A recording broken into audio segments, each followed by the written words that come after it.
Swadika, good morning. Welcome to Newsline. My name is Cholapansa Narula. Thank you very much for joining us. It's Tuesday, May the 3rd of 2016. It's time to take a look at today's top stories.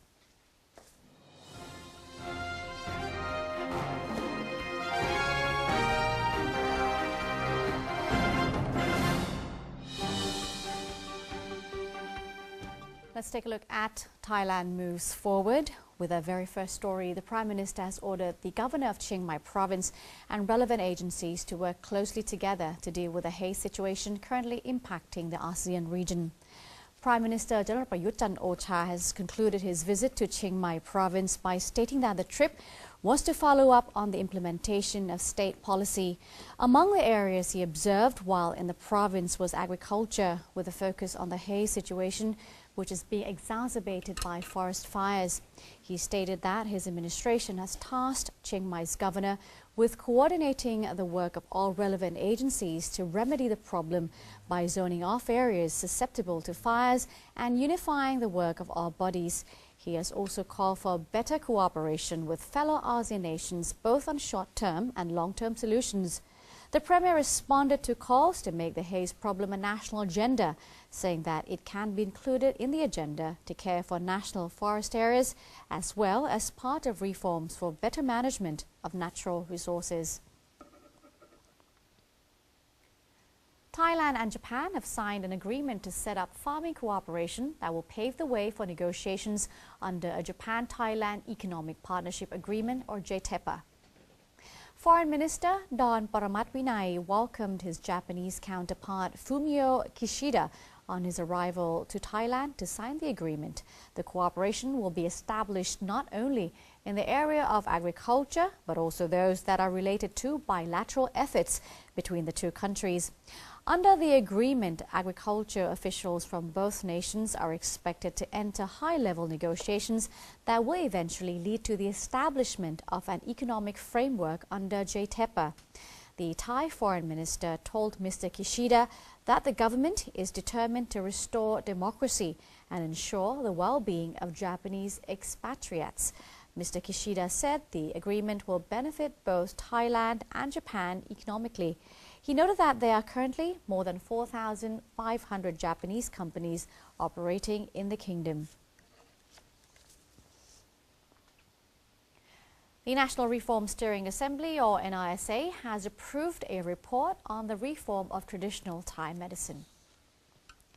The NRSA has recently reviewed a report from the Committee on the Reform of Public Health and Environment, which discussed the overhaul of traditional Thai medicine and the national herbal medical system. The report also suggested a draft law on herbal products and a draft law on the protection and promotion of traditional Thai medicine. The committee has proposed to the main assembly meeting that the reform of traditional Thai system should be implemented to help it reach the standards of modern medicine while promoting the use of herbal medicine, which has been backed by research to substitute modern drugs. It also suggested the setting up of a committee to steer forward traditional Thai medicine and the national herbal medical system in order to ensure the effective integration of both.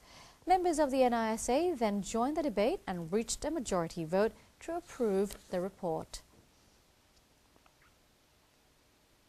The Ministry of Social Development and Human Security is accelerating efforts to tackle domestic violence as the number of reported victims has increased.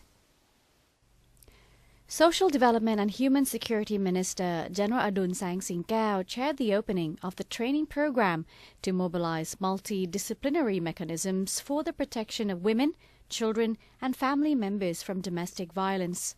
The aim is to create awareness about related laws and how they can be used to effectively protect people from domestic violence, while creating a multidisciplinary network comprised of provincial attorneys, police investigators, local administrations, family support groups and ministry officials. General Adun said that the Ministry of Social Development and Human Security, together with the Ministry of Public Health, Royal Thai Police and the Attorney General's Office, has continued efforts to confront domestic violence as the number of cases have risen slightly from the previous year. Most cases were reportedly associated with substance abuse. Turning to our next story, the Ministry of Public Health is urgently developing a health service plan for all regions nationwide for the years 2018 to 2022. More than 11 billion baht has been approved for all 12 health regions. Permanent Secretary for Public Health, Dr. Sopon Mekthon, on Monday presided over a meeting on the development of the health service plan under the 11 billion baht budget. The plan is aimed at increasing public access into quality health services. The meeting instructed the 12 health regions to urgently develop their own health service plan, which covers medical equipment and treatments of major diseases. The meeting also set a target to decrease the mortality rate of heart disease and develop hospitals' capacity to perform operations for heart disease patients. The inflation rate in April 2016 increased for the first time in 16 months to 106.47 due to the rising prices of meat and fresh vegetables. The Ministry of Commerce on Monday reported that the April inflation rate was a 0.0% increase following the agricultural product price hike. The price increase was a result of drought and rising fuel price in the global market. The ministry will consider adjusting this year's average inflation rate after seeing May's inflation rate. It earlier forecast that the 2016 average inflation rate will be around 0 to 1%. Agricultural product prices are expected to drop after the rainy season arrives. The agricultural products which prices have increased include pork, white shrimps and eggs. However, prices of milled rice, milk and instant noodles have dropped. The Government Public Relations Department, or PRD, will celebrate its 83rd anniversary on May 3rd this year at its headquarters. Kun Sotchoo Lim Gringrai brings us the story. In celebration of its 83rd anniversary, the PRD is inviting everyone to donate money for the construction of the Ordination Hall for Promaya Narangsan Temple in Prachuap Khiri Khan Province.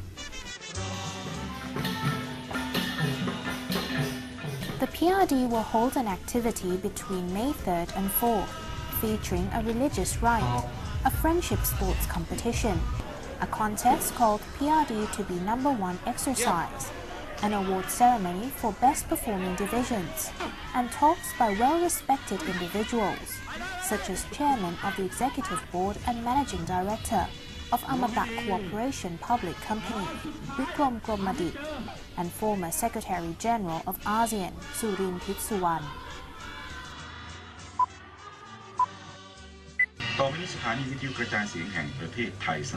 Established on May 3, 1933, following the change of Thailand's administrative system from an absolute monarchy to a constitutional monarchy in 1932. PRD was formerly called the Publicity Division, which was later upgraded to the Publicity Office and then the Publicity Department. The name was changed to the Public Relations Department in 1952.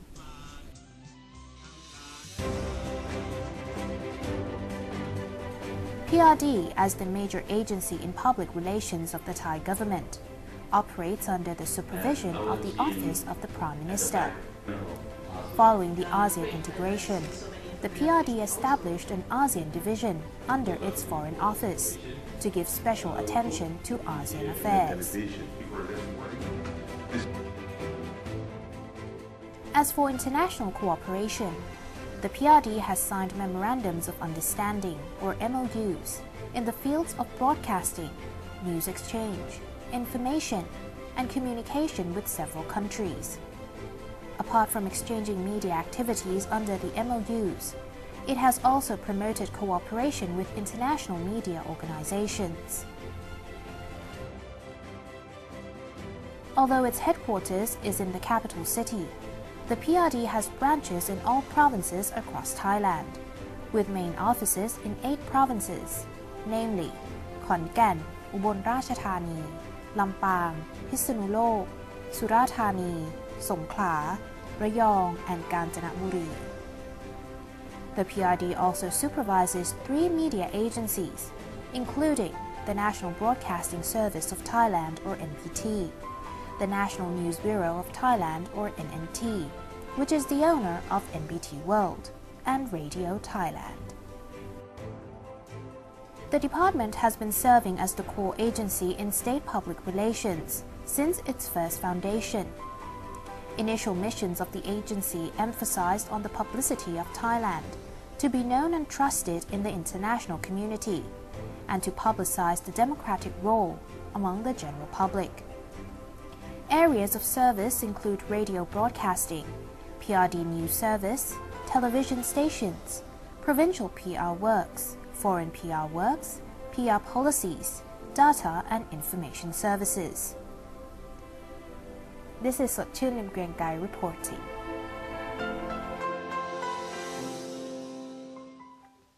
Due to the occurrence of summer storms in the upper regions of the country, the public has been advised to keep their distance from large trees, billboards and buildings that appear structurally unsound during times of strong wind. The Meteorological Department reported that the upper regions of Thailand will likely experience thunderstorms, strong winds and occasional hail in the provinces of Mae Hong Son, Chiang Rai, Lamphun, Lampang, Sukho Thai, Tak, Uttaradit, พิษณุโลก เพชรบูรณ์ ชัยภูมิ นครราชสีมา นครสวรรค์ อุทัยธานี กาญจนบุรี ราชบุรี นครนายก ปราจีนบุรี สระแก้ว จันทบุรี and ตราด Meanwhile, the high pressure system from China has been forecast to weaken, while winds are expected from China's southeast and west, blowing into Thailand's northern, northeastern, central and eastern regions. Residents in those regions are advised to watch out for possible summer storms. And that's it for today's edition of Thailand Moves Forward. We'll now take a quick look at the exchange rates and commodity prices. Newsline will return with ASEAN and global news. Stay tuned.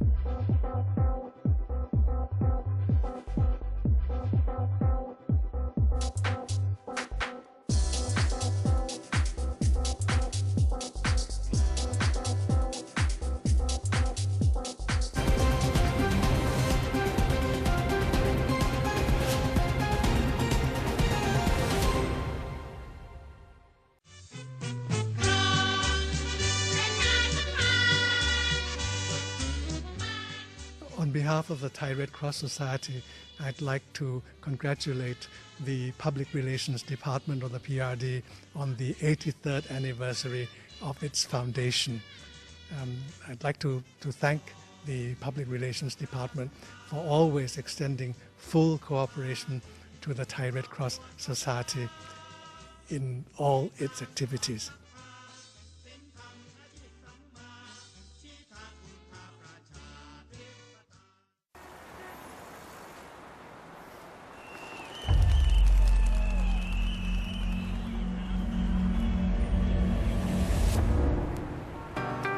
Hey there, Michael here in wonderful Thailand to ask, given all the latest news, what do you think you know about Thailand?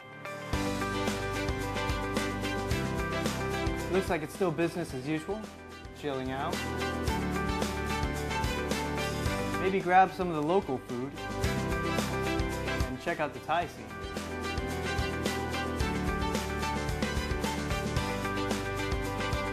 Perhaps partying a little bit with friends.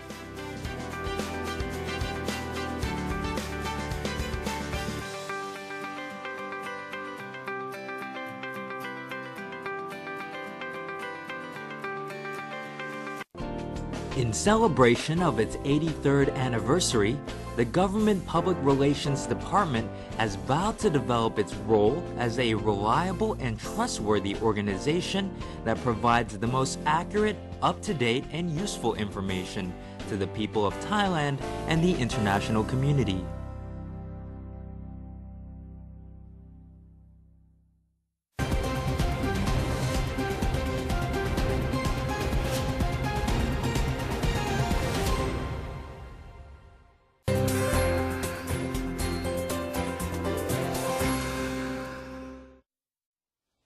It's 8:21 a.m. in the Kingdom of Thailand and you're watching Newsline. Let's take a look at ASEAN news now.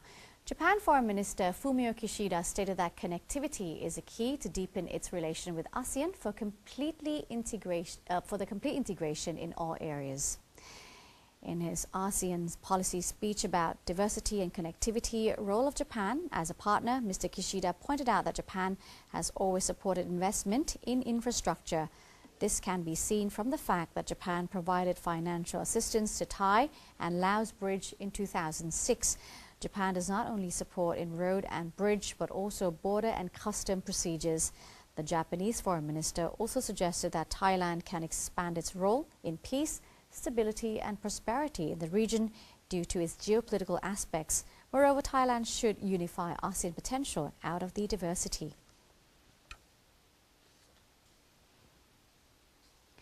Thai ambassador to the United Nations, Mr. Virachai Plasai, said Thailand has aimed to show responsibility to the world community by running as candidate for a non-permanent seat in the United Nations Security Council. Mr. Virachai said Thailand has a great potential to maintain global peace and security, since this country could act as a good and flexible coordinator and could negotiate with all sides, including the permanent member countries in the UN Security Council. Besides, he said Thailand plays an independent and constructive role in pursuing its foreign policy and has joined more than 20 peacekeeping missions. He affirmed that internal politics would not obstruct Thailand's possibility to be a non-permanent member in the UN Security Council. Moreover, Thailand, as an ASEAN member state, has played a leading role in the Southeast Asian region. Malaysia is well known as one of the world's leading tin-producing countries, including one of the best-known international brands of pewter products, Royal Selangor. Today, we take you to the factory where the process begins, right at its headquarters in Kuala Lumpur.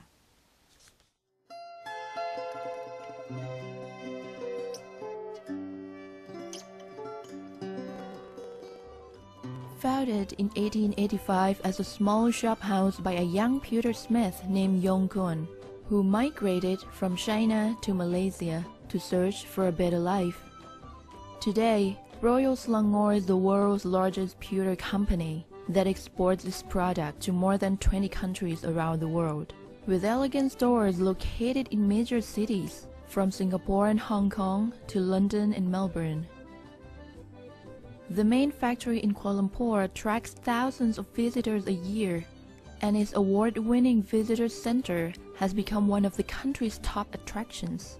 Here, the new generation can learn about the history of pewter in the world and the story of tin as a national treasure. At the museum, priceless artifacts from 130 years of the Royal Selangor's existence are stylishly displayed. One of the highlights is a very special teapot. Datin Paduka Shen Mun Kun, the third generation, and currently the director of Royal Selangor, kindly shared the story with us about this magical pot, which is considered so precious. During the war, long before all of you were born, the bombs were falling on a town nearby, and people were running into the railway go down to look for rice and sugar. This man called Aham, he went in, he saw the rice and sugar, then he saw this on the floor. He saw this old pot on the floor. The station master had been using this for his tea, and in a hurry, bombs falling, he's running away, he dropped this and didn't bother to pick it up. So this villager, Aham, bent down to pick it up. Just as he bent down, a bomb fell, and the shrapnel parts bomb whisked past his head. So we like to think this was a lucky pot. It saved his life.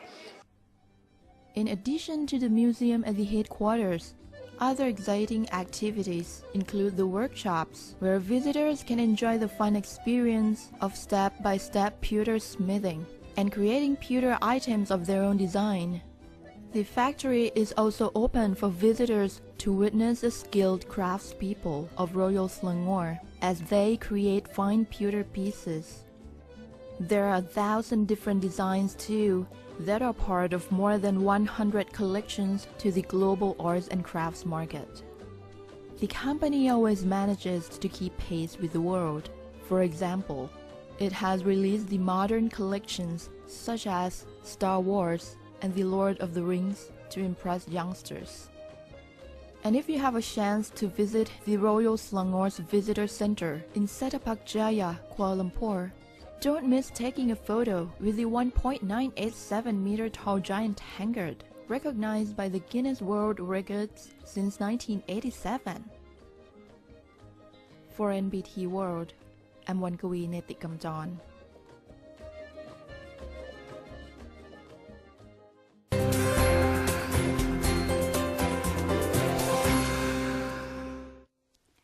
Let's take a look at other global news. The White House yesterday said that Syrian President Bashar al-Assad's government needs to live up to its commitments to a cessation of hostilities, adding that safe zones are not a practical alternative now. White House spokesman Josh Earnest made the comment, which indicated that the Russians should use the influence that they have with the Assad regime to encourage those commitments. Earnest also told reporters that U.S. President Barack Obama does not believe safe zones are a practical alternative in Syria. Washington and Moscow said they were working hard to extend a truce in Syria to Aleppo, the divided northern city where a sharp escalation of violence in recent weeks has left a ceasefire in tatters and torpedoed peace talks. Syria announced temporary local truces in local areas last week, but those agreements have not been extended to Aleppo, where government airstrikes and rebel shelling have killed hundreds of civilians in the past week, including more than 50 people in a hospital rebels say was deliberately targeted by the army. Hundreds of tourists and a handful of emotional Cuban Americans arrived on the first U.S. cruise ship to sail to Havana in more than 50 years yesterday, spilling onto the cobbled streets of the old city where they were warmly greeted by residents. It was another first for the two countries since U.S. President Barack Obama and Cuban President Raul Castro announced a historic rapprochement in December 2014 and comes weeks after Obama's visit to the Caribbean island. Carnival Corps Adonia, a small ship carrying 700 passengers, slipped through the channel into Havana Bay in the morning under picture-perfect skies, then docked alongside the Colonial Quarter recently visited by Barack Obama. The visitors fanned out on the city's restored streets for walking tours after an arrival ceremony featuring salsa and Afro-Cuban music and lots of rum cocktails. Astronomers yesterday said the discovery of 3 planets that circle a small dim star could bolster the chances of finding life beyond Earth. The Earth-sized planets are orbiting their parent star located in the constellation Aquarius, relatively close to Earth at 40 light years away, at a distance that provides the right amount of heat for there to be liquid water on their surface, a condition scientists believe may be critical for fostering life. The discovery marked the first time that planets were found orbiting a common type of star known as an ultra-cool dwarf, the scientists said. The discovery was made using Europe's Transiting Planets and Planetesimal Small Telescope, or TRAPPIST, located at the La Silla Observatory in Chile. The telescope finds planets by looking for changes in the amount of light coming from a star that may be caused by a planet passing by the telescope's line of sight. The smaller the background star, the easier it is to detect and measure these transiting planets. And that's it for today's edition of Newsline. Thank you very much for joining us. Today we end the program showing you some pictures from the annual car jumping contest, which was held in southern England. I'm Cholapan Sanarula. We'll be back tomorrow. For now, Swadee Ka.